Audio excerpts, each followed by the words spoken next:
不知道大家有没有过这样的感觉，随着自媒体的快速发展，有些时候会刷到一些奇奇怪怪的人或者事情，好像已经免疫见怪不怪了。事实上，从古至今，世界上就从来不缺荒唐的事情，就连灾难也一样。好久之前我就做过一期波士顿的糖浆洪水灾难，可以说是直接齁死了几十个人。又黏又烫的糖浆让人窒息，无法动弹。这样绝望的人为灾难还真会发生在现实生活当中。那如果说把糖浆换成五颜六色的果汁，啤酒充当洪水直接冲到了大街上，甜品当中的黄油和巧克力也融化成河的话，又是怎样一番奇妙的情景呢？而这些竟全是历史上真实发生过的离奇事故。那本期就让我们一起来点一点这些另类的洪水。啤酒畅饮，无限量供应，这几个字听着就很带劲。对于爱喝啤酒的人来说，可真的是太有吸引力了。但如果啤酒的量已经多到泛滥成灾，一整个啤酒海啸喷涌而来，恐怕没有几个人能够笑得出来了。1814年10月17日，伦敦圣贾尔斯发生了一起离奇的工业事故，至少有8人因此而丧命。涉事的啤酒厂名叫马蹄啤酒厂，它坐落在圣贾尔斯鲁克里，那里聚集了大量的流浪汉、穷人、性工作者和罪犯，是个人口稠密的贫民窟。而事故的源头是啤酒厂里安装了一个6.7米高的木质发酵桶。值得注意的是，木桶周围环绕着笨重的大铁环，用来固定，而啤酒正在其中慢慢发酵。当天下午4点半左右，仓库管理员乔治·克里克在检查过程中发现木桶的其中一个铁环断裂滑落。不过他并没有放在心上，一方面是因为这种情况1年至少会发生2到3次，每次都平安无事；另一方面，老板曾经也嘱咐过他，铁环掉落不会造成任何伤害，只要给负责修理的员工留个字条，告知一下即可。基于这些，乔治返回办公室开始写字条。可大约1个小时后，储藏室传来了巨大的爆炸声，原来这整个木桶都裂开了，热发酵的啤酒全部都释放了出来，力量之大，足以把啤酒厂的后墙都给推翻。不仅如此，溢出来的液体使另一个木桶的阀门脱落，连环毁坏了另外几个大桶，里面的东西全部都涌到了街上。此时此刻，一场势不可当的啤酒海啸彻底爆发。短短几分钟，5米高的啤酒洪水就掺杂着碎片，直接吞噬了整条街道。离工厂最近的房屋和建筑几乎都被这啤酒浪潮给冲塌了。而这些墙壁的碎片残骸、漂浮的木材，在一定程度上又加剧了这啤酒海啸的危险性。毫无防备的人们被困在废墟之中。而又因为排水不足，地势低洼之处的建筑更容易积水，那些住在地下室的人更是手足无措。谁能想到，这次想淹死他们的不是真正的洪水，而是啤酒。据统计，在这次的事故当中，释放的啤酒大概有120万升，大约是半个奥运泳池的量，共有8人当场死亡。而令人唏嘘的是，这个被称为社会败类聚集地的地区，虽然有居民正忙着救人，但也有不少居民正在想方设法用各种容器来储存啤酒，更有甚者当街喝了起来。据说第9名遇难者就是因为喝多了酒精中毒而亡的。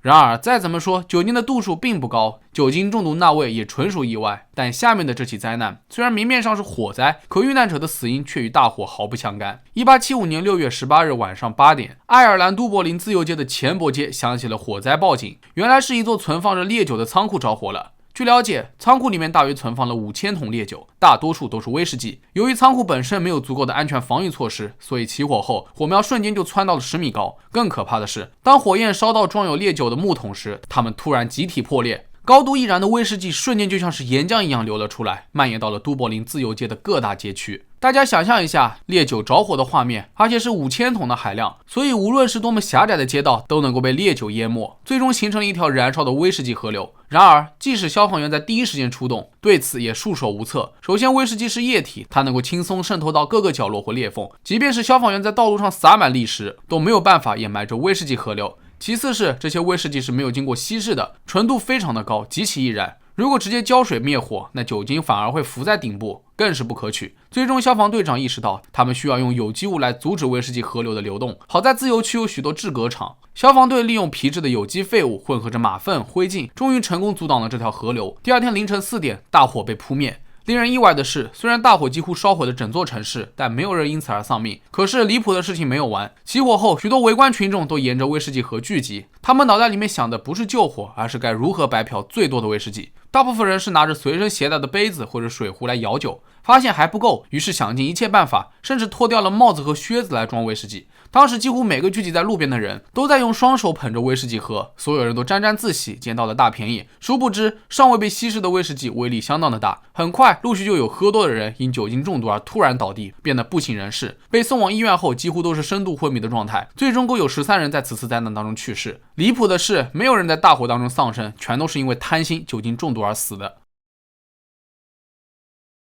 如果说成年人的快乐是酒精给的，那当街道上开始流淌巧克力海洋，不考虑别的，最高兴的肯定是孩子们了。1919年5月12日凌晨1点，位于美国布鲁克林的罗克伍德巧克力厂意外发生了火灾。据了解，起火地点是该厂运输部门的2楼仓库，疑似是里面的物资发生了自燃。要知道，在当时，罗克伍德可是美国最大的巧克力制造商之一，仓库里面存放着大量的麻袋，里面基本上都是可可豆和巧克力制成品。然而在起火后，大火又迅速蔓延到了仓库3楼，那里堆放的可是糖、黄油等原材料。就这样，融化了的巧克力混合物开始冲出大楼，随着斜坡流淌到大街上。等这些混合物冷却后，它们开始变得更加的滑腻，形成了块状的硬皮，又堵住了雨水管，导致了水回流到了街上。总之，巧克力海洋正在淹没着一条又一条的街道，整条韦弗利大道几乎都被涂上了黏糊糊的东西。据目击者回忆，这片巧克力海洋并不浅，足以让一艘滑艇漂浮着。不过，这幅荒唐的景象对于孩子们来说却是突如其来的惊喜。空气当中弥漫着香甜的可可气息，吸引了一大波孩子，他们纷纷冲到现场，也不管脏不脏的，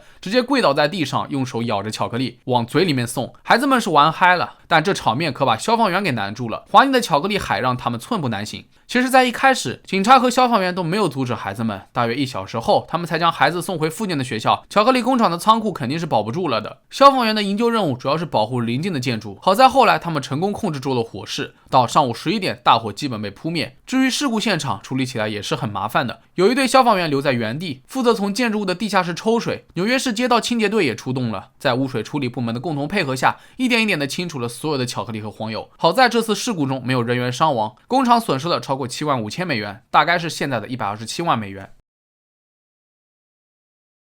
虽然食品工厂发生灾难，听上去杀伤力并不强，比起工业事故更是小巫见大巫，但前有巧克力海洋，后有黄油洪水，这些不同寻常的灾难也给人类带来了巨大的挑战。1991年的5月3日，美国威斯康星州麦迪逊市的一座乳制品仓库大楼突发大火。我们先简单的了解一下，这是个中央仓储仓库，里面存放了大量的午餐肉、黄油和奶酪。而且还有个细节，当时为了保证价格稳定，美国政府过度采购了大量的黄油和奶酪，所以事发时整个美国的黄油剩余量几乎是达到了峰值，仓库里面的乳制品高达了12500吨。另外还有5000吨的香肠、火腿、热狗、烘焙食品和蔓越莓，以上所述全部都被烧毁。大家想象一下，奶制品融化成核的场景，粘稠、厚重、滑腻，想想就寸步难行。而仓库起火后，融化的黄油开始燃烧，渗透到周围，形成了河流，流向街道。据消防员回忆，火势最大的时候，火焰高达90多米。由于奶制品质地问题，消防队的云梯根本就无法靠近着火区域。大火烧了5个小时后，火势蔓延到了其他厂房，建筑开始倒塌。此刻融化的黄油形成了巨浪，人们不得不修建临时堤坝来阻碍这些东西。更可怕的是，融化的黄油使得卡车、云梯和其他设备都无法正常工作。在地势低洼的地方，黄油至少有1.5米厚。这个时候，消防员用的水越多，从建筑物里面流出来的粘稠状混合物也就越多。谁能想到，这次的大火足足烧了8天才被完全扑灭。在此过程中，有3000多名居民被转移，空气当中弥漫着刺激的奶臭味，久久不能散去。而此次大火一部分原因是仓库墙壁采用了高度易燃的材料，还有一部分原因就是仓库里面那些高脂肪食物大大助长了油脂火焰。另外还有非常重要的一点，那就是事发时刮起了大风，火势跳跃式蔓延，波及到了邻近的仓库，所以场面一发不可收拾。至于此次事故的损失，也足以让人触目惊心：750万美元的财产损失，7000万美元的物品损失，100万美元的消防费，以及55万美元的清洁费用，真的算是损失惨重了。2017年4月25日，位于俄罗斯南部的一家饮料厂仓库屋顶突然倒塌，2名员工受伤，被送到了医院。不过这起灾难的规模远不止于此，紧接着数百吨果汁从倒塌的厂房里面冲了出来，什么菠萝、橘子、石榴、橙子和樱桃，五颜六色的果汁河流瞬间就涌现到了城市街道。而周围的居民也遭殃了，他们不得不在粘稠的水坑里面涉水回家，场面非常混乱。更棘手的是，果汁正流向附近的顿河，这可是俄罗斯最长的水道之一。后来救援人员总算是清理了工厂车间的废墟，他们重新评估了剩余结构的稳定性，确保不会再次发生倒塌事件。那2位受伤的员工也及时得到了治疗。而接下来就是最重要的环境问题，毕竟一天之内涌入了这么多甜味饮料，顿河受污染的程度究竟如何还是个未知数。对此，环保人士坚信，虽然短期之内没有发现什么不对劲，但保不齐未来几年会影响生态环境，所以监测顿河的工作必须继续下去。虽说有这么多前车之鉴，但同样离谱的事情今年还发生过。涉事的酿酒厂位于葡萄牙小镇莱维拉。2023年9月10日，厂里2个装有220万升红酒的储存罐突然爆裂，泄露的葡萄酒形成了一条红酒河流，沿着斜坡奔流而下，穿过了莱维拉小镇。这些红酒几乎可以填满一个奥运泳池，它们一起涌进街道和水域，险些酿成一场环境灾难。至于事故发生的原因，是由于储罐顶部敞开的水箱因结构故障而倒塌，然后又撞倒了另一个储罐，导致2个储罐里面的酒都从酿酒厂流到了街道上。好在泄露事故持续了不到1个小时，消防员很快就控制住了局势，设法将街道清理干净。在这次事故当中，只有1户人家的地下室被淹，但好在无人受伤。那看了这么多稀奇古怪的灾难，真的是一个比一个匪夷所思，还真是印证了那句话：电影来源于生活，又高于生活，只不过入了戏剧化的成分。是的，虽然听起来很离谱，但这些灾难也都是真真切切的发生过的。平时我们遇到这些灾难的概率并不高，但还是要提醒一句，千万别在这样的事故当中现场凑热闹。因为像这样离谱的事情，很多你之前没有遇到过，出现意外的概率会非常的高，说不定最终倒霉的就是自己。那么好了，本期视频到这里就结束了。各位还知道哪些离奇的灾难呢？可以在评论区下方留言。如果觉得视频做得还不错的话，也别忘了点赞、收藏和关注。我是郑郑，咱们下期视频再见吧。